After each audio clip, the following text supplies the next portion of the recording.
Policy in China will be a lot more expansionary in 2013.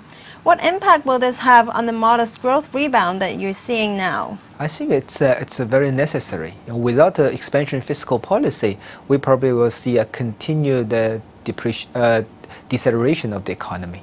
So I think this expansionary fiscal policy can compensate for the decline in exports, on also the weak manufacturing sector.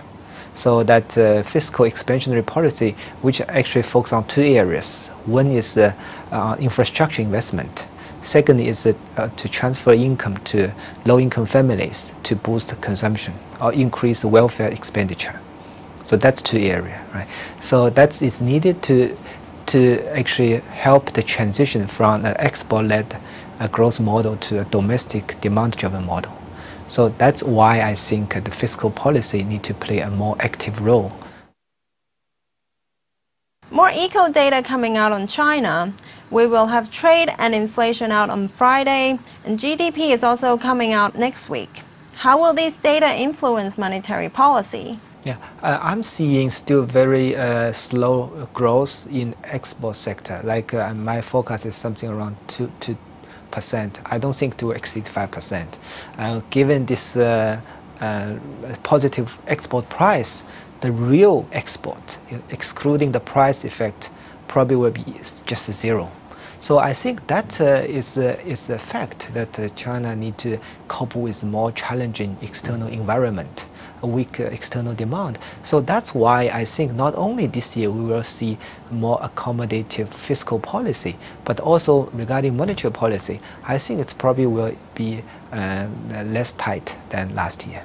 So more RRR cuts, interest rate cuts, in what form will I think interest rate cut is still unlikely because originally the deposit rates in Chinese deposit benchmark 1 year is only 3%. This year inflation will be roughly the same, like 3%. So I see the room to cut interest rate is very small. Also the lending rate, they already last year allow banks to charge 30% lower than the benchmark. It's a de facto interest rate cut already for the lending side. So that's why I don't think there is interest rate cut. But that does not mean there is no monetary easing, because what they can do is to increase the liquidity in the banking sector by cutting RRR much more aggressively.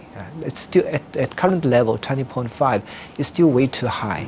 So I think there's still much room to cut RRR for this year to increase liquidity. I think that's the main focus of the monetary policy. Of course, at the same time, they will also continue to encourage total social financing. It means that other type of financing like bond issuance, to help companies to gain capital to invest.